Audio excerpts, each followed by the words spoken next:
Oi, Contenters! Bom dia, boa tarde, boa noite. Que bom estar trocando com vocês de novo, depois de um tempinho sem gravar. A gente passou um tempo sonhando em praça pública, rodamos o país, passamos por 5 cidades, 5 praças, com esse projeto que a gente ainda vai compartilhar um monte com vocês. E que tem tudo a ver com o tema que a gente vai trazer aqui hoje. É um tema muito importante para todas as pessoas e com uma convidada muito especial. Olá, Contenters, todo mundo que está ouvindo a gente. A nossa convidada de hoje tem tudo a ver com o que a sociologia tem chamado de aldeias contemporâneas. Todo mundo já ouviu a frase que é preciso uma aldeia para criar uma criança, né? É uma frase linda e ela traz um repertório imenso. Mas se você cuida de uma criança em 2026 ou simplesmente se você é um adulto vivendo no ritmo do capitalismo e nas grandes cidades, você com certeza já pensou, tá bom, mas cadê minha aldeia? Eu tenho pensado muito nisso, inclusive. E bem diferente de uma brincadeira infantil, né, de cadeia show, a gente vai ter que procurar um pouquinho mais essas aldeias.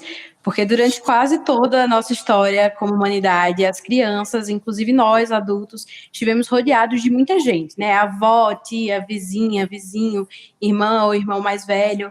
Mas a gente está cada vez mais sozinho, vivendo e criando crianças também. Então, a pergunta que a gente traz hoje, ela é meio incômoda. Se essa rede sempre existiu, por que ela sumiu? E será que ela sumiu para todo mundo ou só para quem não pode pagar por ela? É porque tem muita família que ainda tem a aldeia, só que a aldeia hoje, muitas vezes, tem salário, carteira assinada, mensalidade, né? É a babá, a diarista, a escola integral, a terapeuta, a cuidadora. E o cuidado que depende de dinheiro, né, de renda, deixa de ser comunidade e passa a ser privilégio. É disso que a gente quer falar hoje, olhando para a infância, mas também para a vida adulta, para a velhice, para a solidão, para as cidades e para quem passa a vida cuidando, mas quase nunca é cuidado. E para pensar isso com a gente, chega alguém muito especial que estuda cuidado, infância, cidade, tudo isso dentro da máquina pública. Bem-vinda, Marina Elô. Marina Elô é deputada estadual em São Paulo e ela coordena a Frente Parlamentar pela Primeira Infância. E ela passa os dias tentando responder na prática a essa pergunta de como a sociedade sustenta quem cuida. É uma alegria enorme ter você aqui, a gente está muito feliz com esse papo. É um prazer, Contenters, eu sou grande fã de vocês, acompanho os conteúdos há muito tempo e para mim ter a oportunidade de estar aqui fazendo essa conversa é um grande privilégio de ter uma conversa de qualidade sobre temas tão importantes do nosso tempo. A gente tem amado isso, conversa de qualidade com tempo, outra coisa, né? A gente ama o Instagram, mas a gente tem amado também conversar por voz, por vídeo, com quem a gente admira.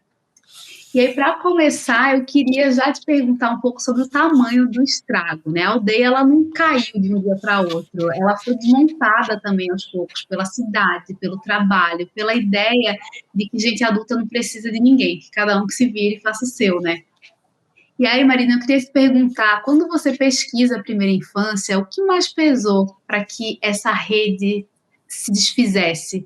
A família que ficou menor, a cidade que espalhou cada um para longe do outro, ou essa jornada de trabalho que comeu o tempo livre? Bom, primeiro, eu sou uma otimista, né? Eu estou na política, e estar na política tem que ser muito otimista. E com esse olhar otimista que eu tenho, eu entendo que a gente está vivendo momentos de transição. A gente está mais isolado, e ao se isolar, essa aldeia diminui. Mas para mim também é um processo em que também outras pessoas que estavam presas num papel na aldeia, que não queriam estar ali, que não necessariamente estavam no seu melhor lugar, tiveram a oportunidade de rediscutir essa aldeia. E acho que a grande pergunta que está agora é como que a gente se reconecta, cria de novo essa aldeia, mas em novos papéis que cada um escolheu estar. Para mim essa é a minha pergunta que tem me atravessado, assim, como que a gente pode criar aldeias que as pessoas escolham estar nos seus papéis, não estejam lá obrigadas por um papel de gênero ou por uma estrutura social ou patriarcal. E acho que essa é uma pergunta bonita da gente fazer, porque daí dá espaço para a gente construir novas formas de aldeia. Ao mesmo tempo em que ela ainda é incompatível com muitas das coisas que a gente está vivendo nesse mundo de isolamento, de cada vez mais telas, cada vez mais bolhas, uma jornada de trabalho incompatível com essa criação coletiva. Então, para mim, a grande pergunta é como que a gente cria modelos em que as pessoas possam escolher seu papel na aldeia, e uma grande resposta é quando a gente olha as crianças como prioridade nessa discussão, porque por muito tempo elas foram quase um colateral nessa discussão. E para mim muda a pergunta quando a gente coloca as crianças no centro. Ah, então, bom você falar disso, eu lembrei, tem uma amiga que eu conheci num curso de escrita, e ela é vó há um tempo. Há pouco tempo, acho que o neto dela tem uns 2 anos. E ela estava comentando assim, o quanto a filha dela fica frustrada por ela não ser aquela avó clássica que vai ficar com a criança. E ela estava muito assim, eu criei meus filhos e agora eu estou aposentada e eu estou entendendo que eu quero fazer muita coisa. Então, eu amo meu neto, mas eu não vou ser aquela avó clássica. Eu acho que a gente, quando fala desse cuidado, a gente também tem que rever os papéis, né? Rever como a gente está lidando com cada fase da vida, porque eu acho que acaba gerando uma frustração. Ah, não, a avó não quer ficar com o neto? Não, a avó talvez queira ir para Flip, para a festa literária em Paraty, entendeu? Porque ela está ali vivendo um novo momento, assim. Então, como é que a gente equilibra todas essas emoções, assim, de quem precisa de ajuda e de quem quer ser apoio e suporte e amor, mas também quer viver, né? Como é intrincado tudo isso. E eu achei muito bom ouvir, eu acho que eu nunca tinha ouvido dessa forma, assim, de que essa aldeia que antes existia, talvez estivesse, né, sendo composta por pessoas que não necessariamente queriam estar ali ou estavam cumprindo seu melhor papel, né? Existe uma romantização de tudo, claro. Às vezes eu fico me perguntando se a vida vai ser só a gente falando que antes era melhor, um eterno ciclo. Mas tanta coisa mudou para bem, né? Então, achei maravilhoso esse ponto da reconstrução, como reconstruir isso a partir desse novo momento de mundo e de desejos, e adorei.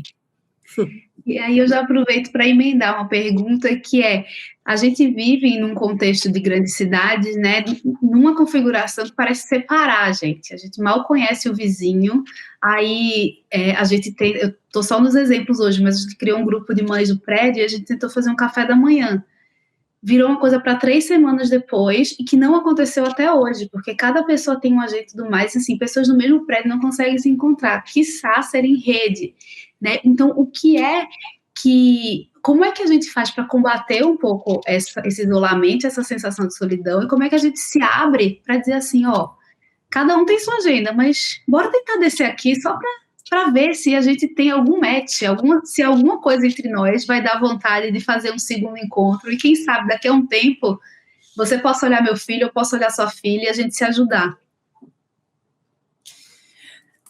Dani, acho que essa sua fala, ela traz muito uma inversão dessa frase que eu gosto muito, que quem foi a primeira vez que eu ouvi falando foi o Peu Fonseca, que fala ao contrário, assim, fala assim, é preciso de uma aldeia para criar uma criança, mas é preciso uma criança para criar uma aldeia. E acho que esse exercício da gente pensar como a partir das crianças a gente se conecta com as pessoas que estão vivendo isso e cria essas aldeias, ele é muito bonito, muito poderoso.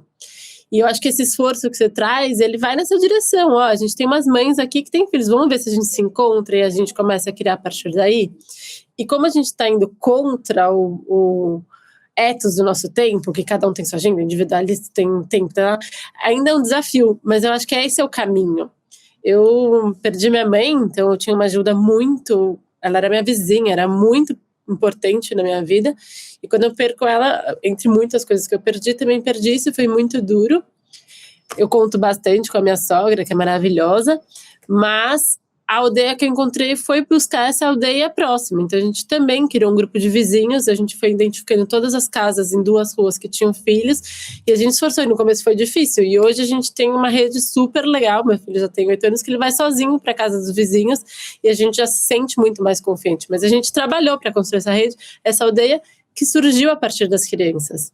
E acho que é a mesma coisa na escola dos meus filhos. Hoje também é um espaço que, para mim, a escolha foi mais do que a perspectiva pedagógica, foi onde eu tinha pessoas que eu poderia construir essa aldeia junto.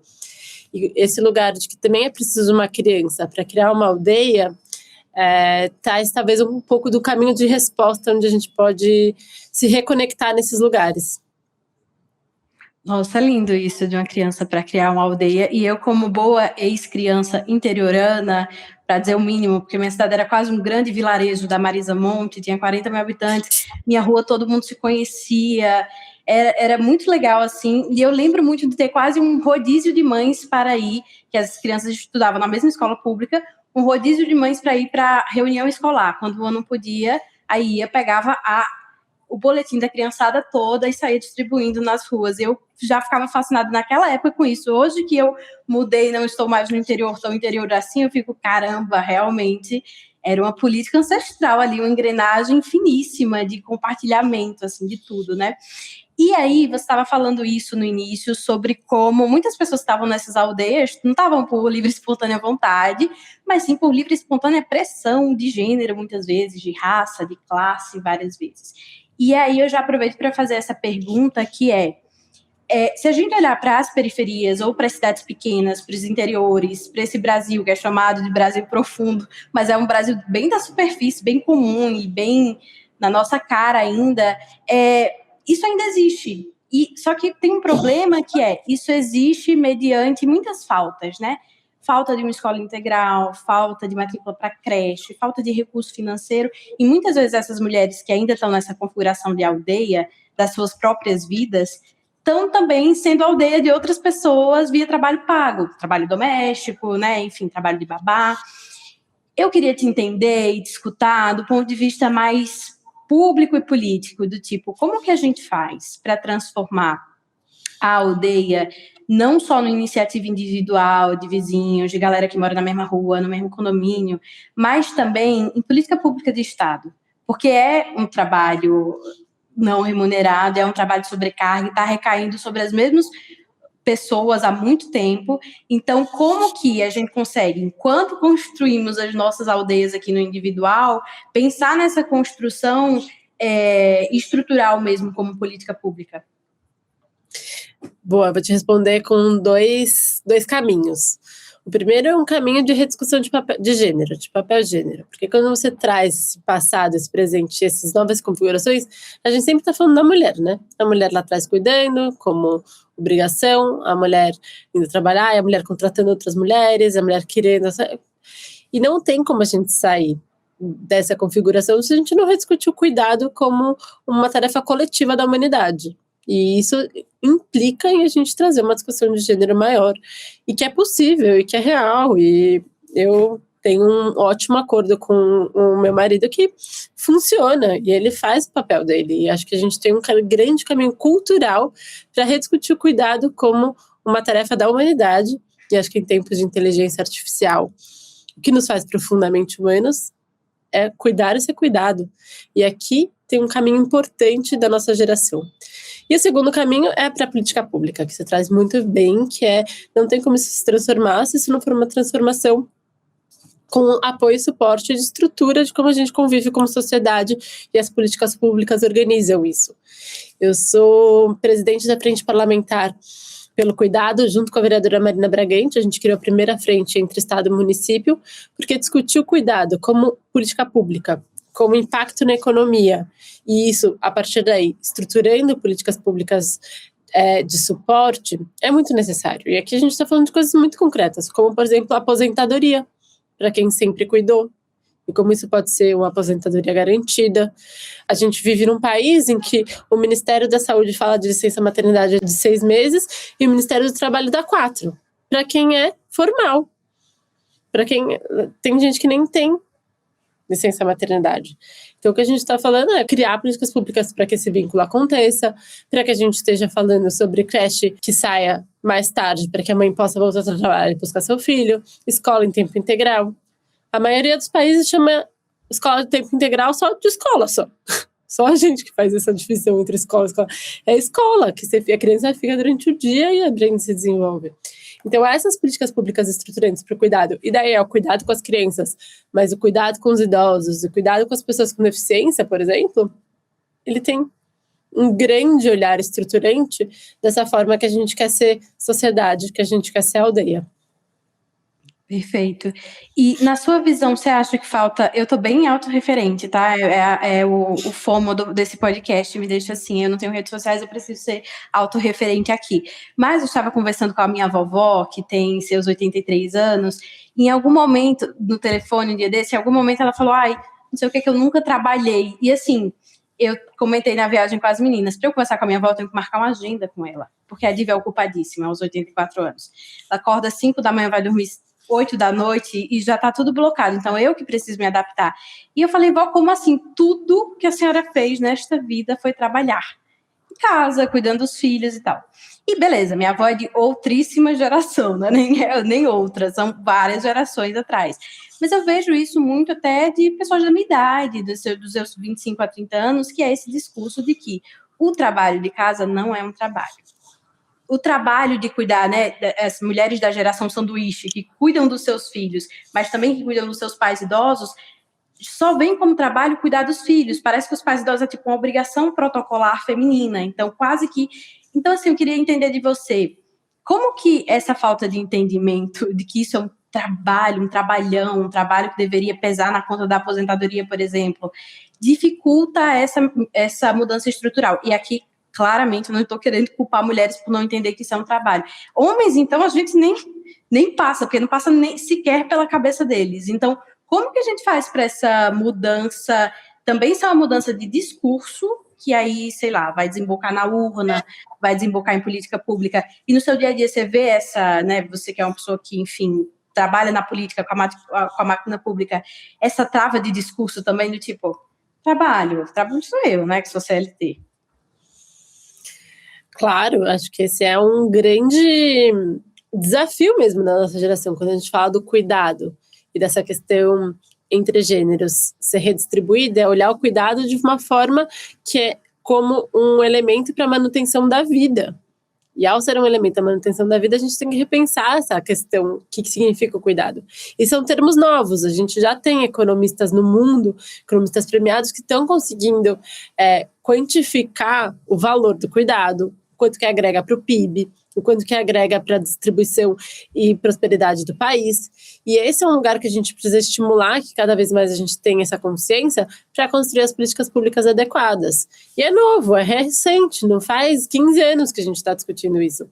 Mas ainda é muito um caminho que precisamos trilhar para que, de fato, ele seja reconhecido. Mas quando a gente consegue tangibilizar em coisas muito concretas que as pessoas entendem, aposentadoria para quem sempre cuidou a vida inteira, a gente começa a transformar isso, porque também às vezes ficava um pouco etéreo. Eu falava aqui para os meus caros colegas 94 deputados aqui, não, a gente precisa cuidar da economia a gente precisa garantir a economia do cuidado como um ponto importante no orçamento.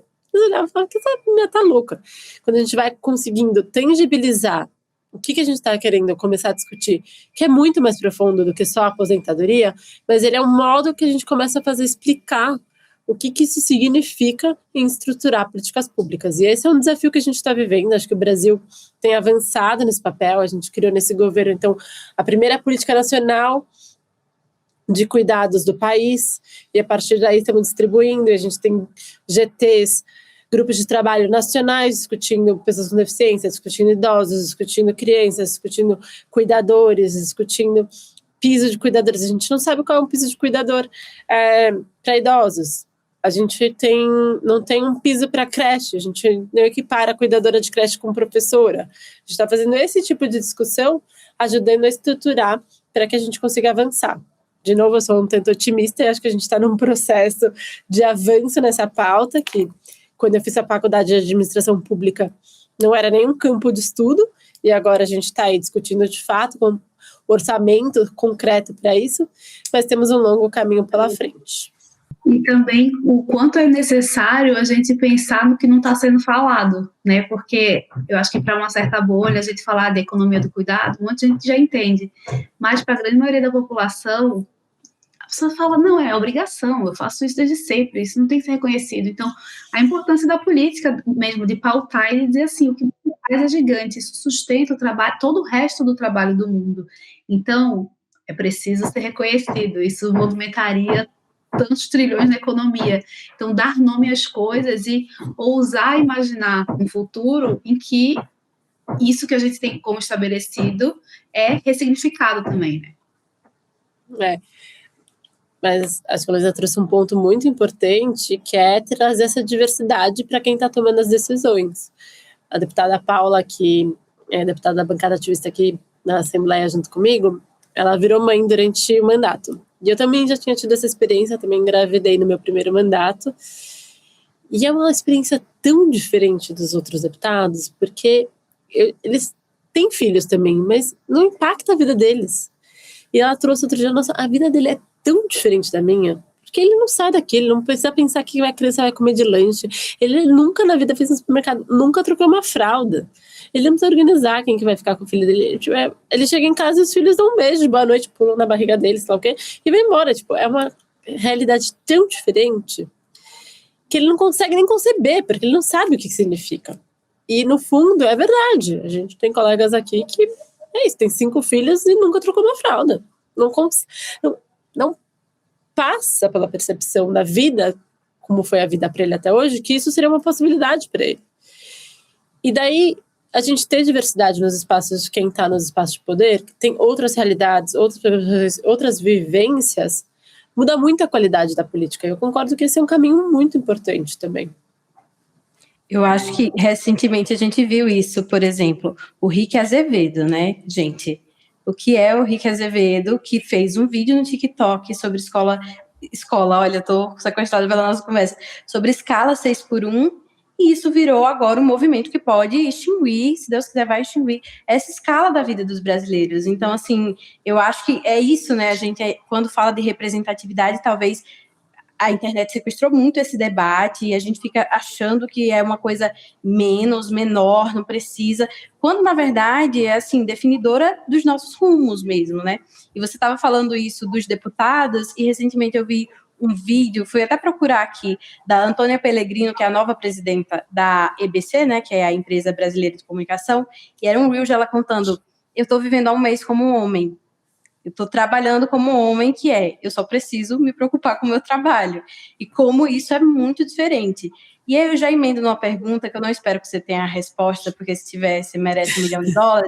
Mas assim, como que a gente faz para essas pessoas que não necessariamente são atravessadas pela tarefa do cuidado, pelo trabalho do cuidado, esses homens, mas que são ainda a maioria esmagadora nessas cadeiras e com a caneta na mão e com os orçamentos e com as emendas parlamentares, para que eles se sintam implicados? É uma pergunta retórica, né? Porque não tem muito uma resposta prática e simples, mas eu queria te ouvir sobre essa construção também ativista, sabe? De como trazer os homens do nosso convívio, mas os homens que estão com a caneta na mão para essa conversa. Acho que na sua própria pergunta, você já trouxe essa resposta. Porque esses homens também nunca trabalharam uma escala 6x1 na vida. Nenhum desses que estão votando isso. E, tem muita coisa de ruim de político mesmo. Tem muita coisa que falam por aí. Uma coisa que é mentira é que político trabalha pouco. O pior político trabalha muito também. Trabalha horrores. Trabalha 7 dias por semana várias vezes no ano. É verdade, mas é diferente de uma escala. É diferente de um projeto político. Então, nenhum deles trabalhou a escala 6x1. Mas teve uma mobilização da sociedade tão forte, tão latente, que mobilizou uma mudança realmente política. E é possível, eu acredito que a classe política responde à sociedade quando a sociedade se organiza. Então, cada vez mais que a gente fala mais sobre isso, que a gente tangibiliza quais são os pleitos, que eles se tornam claros, que a gente vai conseguindo construir soluções a partir das discussões que a gente vai tendo, que a gente mobiliza a sociedade para falar que isso importa, isso pode transformar realidades. E, enquanto isso, a gente precisa votar diferente para que a gente tenha mais pessoas com a caneta na mão que viveram experiências reais, né? E me deu vontade, essa tua fala me deu vontade de perguntar Eu tenho uma vontade de perguntar e eu já estou castrando a minha própria pergunta, que é, ser uma mulher na política é um grande desafio por conta, né, é difícil, a gente tem pouca representatividade, quando mulheres chegam em cargos de poder, elas são, a vida passa por um escrutínio o tempo inteiro diminuídas, né, é tudo assim. E aí, como é que... E aí, a pergunta que eu não quero fazer é que não faria essa pergunta para um homem, mas eu, como mulher e como mãe, eu tenho curiosidade genuína, que é como é conciliar a vida política com o cuidado com crianças, né, com seus filhos, assim, como é que isso impacta a tua vida, como é que isso te faz ver o privilégio masculino, como é que você também consegue, em certos momentos, ser a pessoa que sai de casa e só está trabalhando e não pensando na lancheira. Eu fico meio no dilema de fazer essa pergunta, porque ela não é feita para os homens, mas eu acho que a gente ainda está longe de conseguir não fazer essa pergunta, porque, no fim, quando a gente admira alguém, a gente quer entender também como é que essa pessoa faz para cumprir aquela frase que não é real, mas de equilibrar os pratinhos. A gente sabe que eles caem, mas eu queria entender de você um pouco, assim. Bom, primeiro, para mim, eu tenho muita clareza que minhas duas grandes prioridades são minha família e meu trabalho. Então, eu me divido bastante em estar presente para os meus filhos, em ser uma boa mãe, fazer bons equilíbrios. E sempre tive essa clareza que, para mim, essas duas coisas eram importantes. Então, todo o meu acordo com a construção da minha família e do meu marido foi nesse lugar, então ele também participa muito. Então, domingo à noite, a gente abre uma agenda da semana e a gente tem lá quem leva na escola, quem dá almoço e quem está todos os dias. Alguém busca na escola na hora do almoço, leva para a atividade da tarde. A partir das 6, um dos dois está com eles e leva no casamento. A gente tem essa tabelinha de horário e a gente vai preenchendo conforme as nossas agendas e a gente se divide mesmo para que eles sempre tenham algum de nós nesses horários com eles. E eu faço o que precisar. Às vezes eu falo, caros colegas deputados, eu preciso sair. Eu levanto e saio porque tenho esse compromisso. Então, para mim, eu me dedico bastante a esses dois papéis e sei que isso tem um custo. Tem um custo das vezes ser julgada.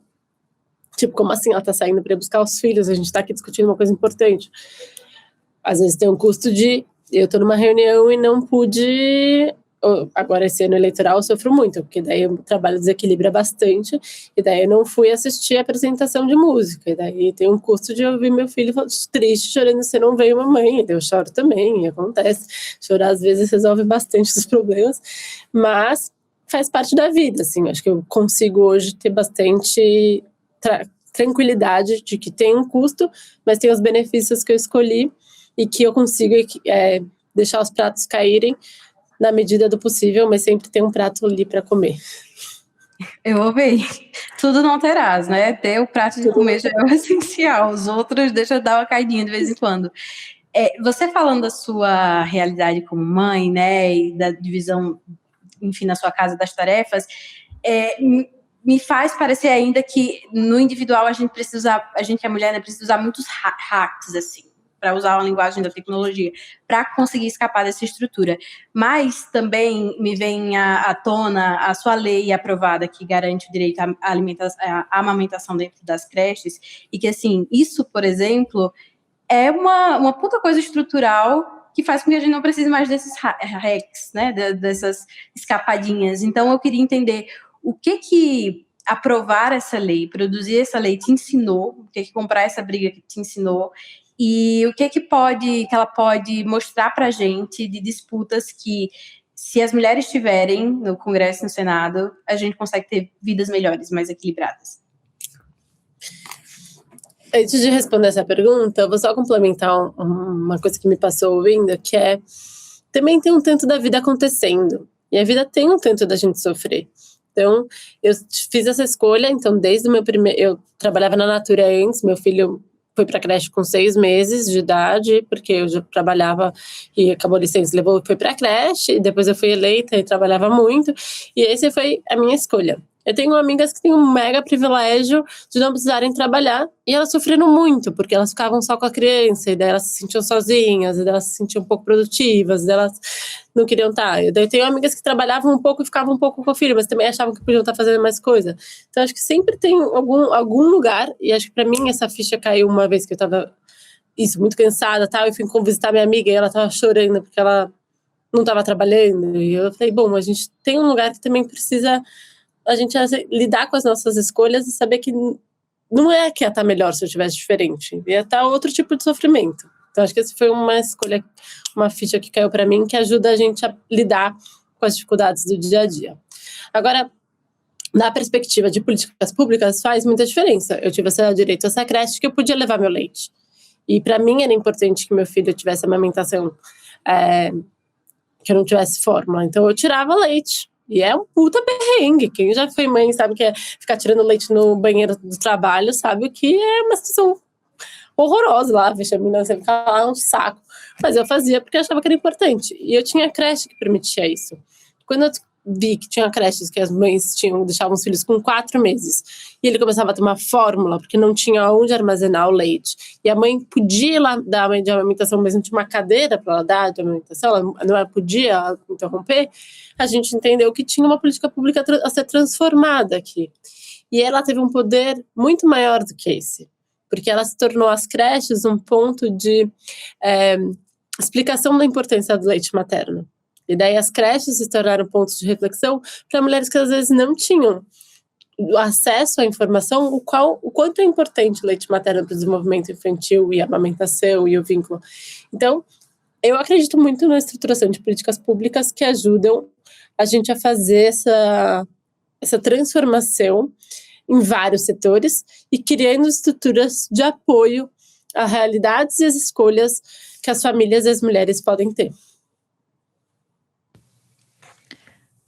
Eu acho fascinante esse aspecto educador, né, que uma política pública pode ter e espalhar sua mensagem tão para além daquilo que se propõe. E agora a gente vai entrar um pouquinho no capítulo da internet, maternidade e internet, que as dores e desafios dessa junção. Na Contente a gente fala que se ao seu lado não tem alguém parecido com você, na internet tem. Então a internet, ela é mesmo esse lugar de formação de grupos, de você encontrar, né? Às vezes a aldeia que você não está encontrando fisicamente. Eu já passei por isso muitas vezes e sei o quanto isso já me ajudou.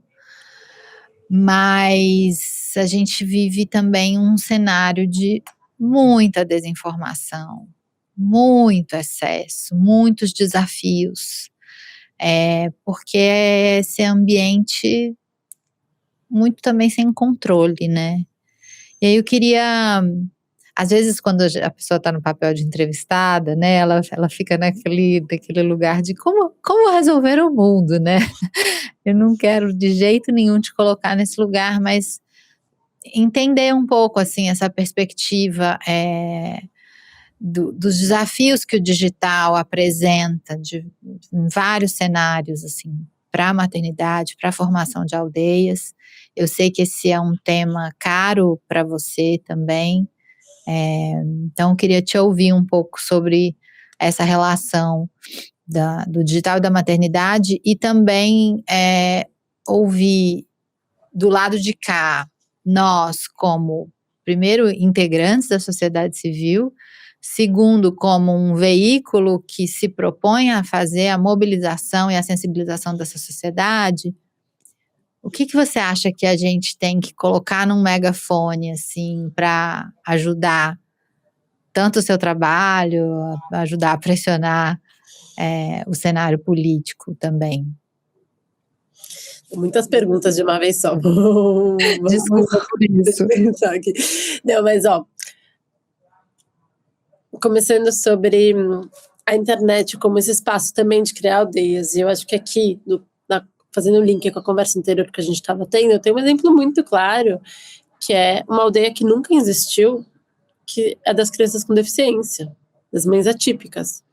A gente fala dessa aldeia que existia antigamente, não existia, elas eram excluídas relações, ninguém cuidava dos filhos dela, a gente tinha muito menos espaço para de fato existir essa aldeia, e essa é uma aldeia nova, que surgiu com muita força agora, muito por conta da internet, mas que já influenciou políticas públicas a partir dessa conexão, e que existe hoje muito mais espaço, escola, política pública e redes de relações entre mães atípicas do que existiu antigamente. Então a gente tem um avanço muito concreto que dá para a gente medir e ver de uma situação muito difícil, que ainda é difícil, mas que já está muito melhor do que foi. BPC, benefícios concretos, então a gente tem um avanço que mostra isso. Agora, a internet entre si, eu acho que a gente tem uma discussão muito da nossa geração a fazer, que é qual internet que a gente quer. Tem um movimento Ctrl+Z, né, que é maravilhoso, que eles falam, devolva a minha internet, porque a internet, ela é uma tecnologia maravilhosa. Eu sempre falo, em caso se eu tivesse 3 coisas para escolher, eu escolheria banho quente, antibiótico e internet. Acho que são as 3 grandes invenções da humanidade. De fato, é muito incrível. Mudou muito. A gente faz coisas que seriam inimagináveis há 5 anos atrás, há 30 anos atrás, então. Mas que internet é essa? E eu acho que quando a gente coloca a camada das redes sociais, a gente coloca a camada do vício, a gente coloca a camada do tempo de tela necessário, dos dados, de como a gente vai trazendo isso para muitos outros lugares, a gente precisa discutir isso com mais intencionalidade. Eu vou dar um spoiler para vocês aqui, mas eu escrevi um livro que lança dia 4 de agosto.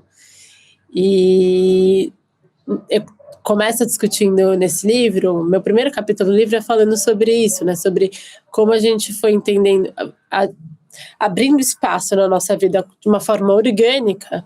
O celular que começou com SMS, com o jogo da cobrinha, de repente virava BlackBerry, alguns tinham os 3G, era incrível, daí como se fosse uma coisa orgânica do nosso desenvolvimento da sociedade, e que agora a gente está com um convite de parar e trazer intencionalidade.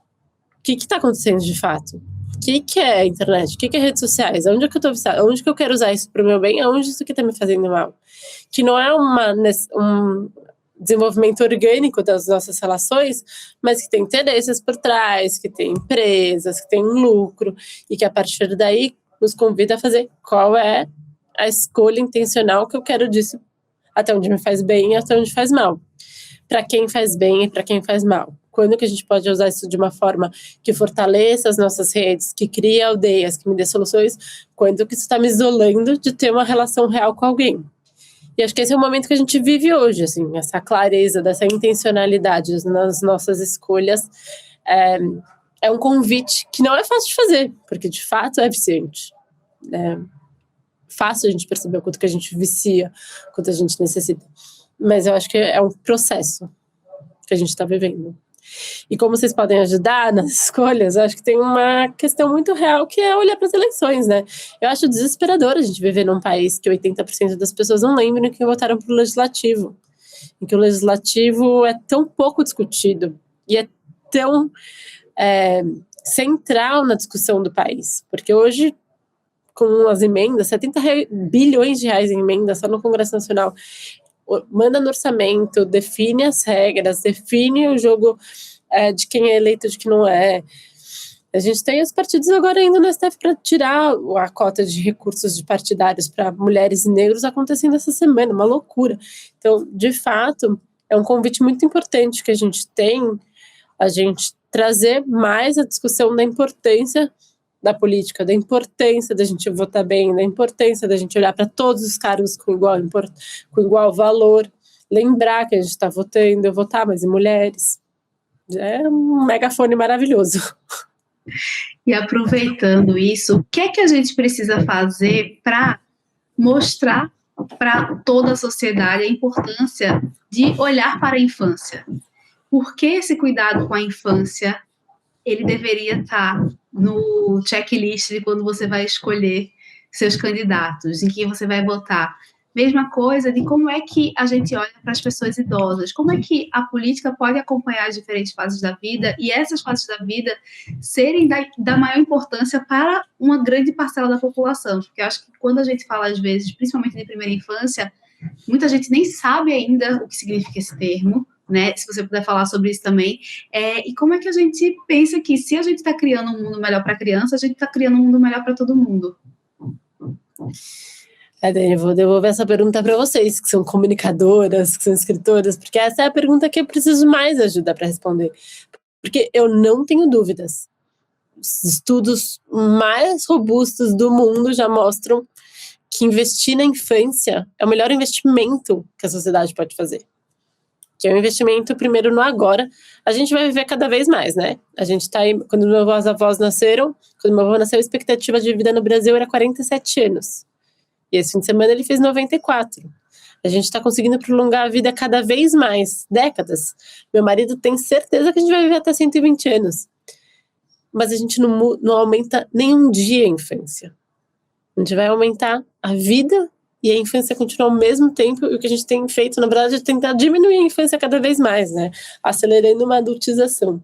Então, investir na infância, investir nessa fase da vida tão especial que só acontece uma vez, mas que garante que a gente possa ter um melhor desenvolvimento, para mais aprendizagem, para mais autonomia, para melhores resultados no trabalho, para mais felicidade e plenitude na vida.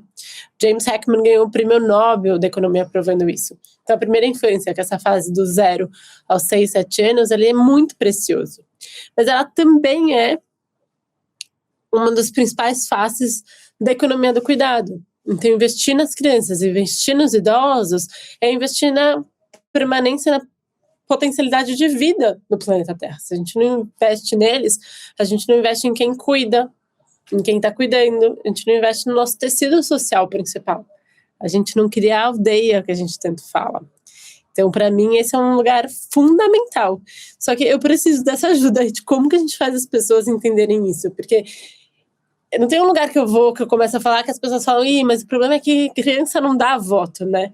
Ontem mesmo eu fui falar numa casa de um deputado constituinte, uma pessoa que eu super admiro, mas no final ele falou, não, essas pautas são muito importantes, as políticas públicas fazem sentido, mas você precisa pôr um pouco de cachorro e um pouco menos de criança na comunicação, porque dá mais voto. E olha, eu amo, o Juca é meu cachorro, eu adoro, mas assim, como a gente faz as pessoas também darem voto para entender que faz muita diferença a gente transformar a sociedade a partir do cuidado e que as crianças podem ser o centro disso. Daí vocês podem me ajudar. Ai, que lindo e desafiador, né? Mas conte conosco.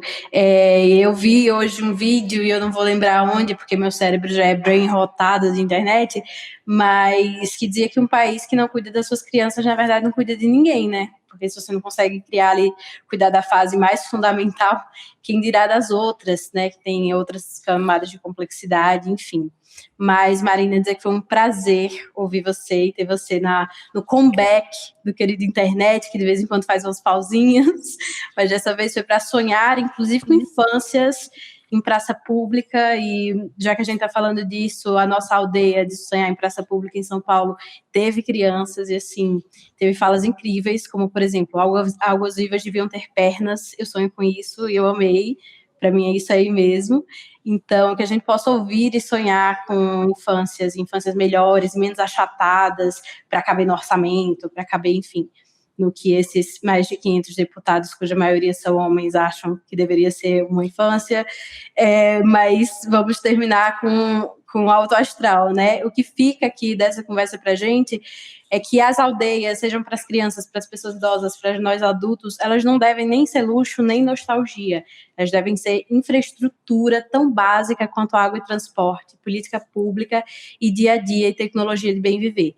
A gente escolheu não construir ela para a maioria, mas isso dá para refazer. A gente, vírgula, né? Que aqui esse grupinho tá doido para construir isso para a maioria. Depois dessa conversa, para mim, fica muito claro como é importante a gente falar um idioma das mulheres, né? Um idioma, parece que, ai gente, eu ando um poço de emoção, eu culpo sonhar em praça pública, mas porque parece que tem coisas que só a gente entende, e depois a gente viver certos processos como a maternidade, mais ainda, né? Realmente vão abrindo portais, então que a gente esteja sempre muito junta, porque a gente precisa dessa força, né?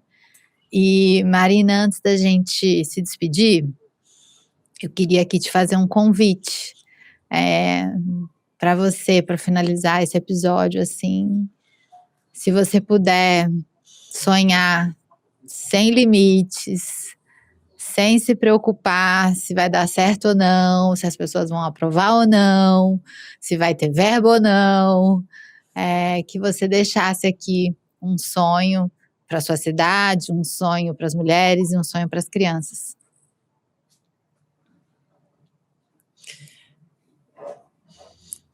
Bom, tenho muitos sonhos para as mulheres, tenho muitos sonhos para as minhas crianças, tenho muitos sonhos para o meu país.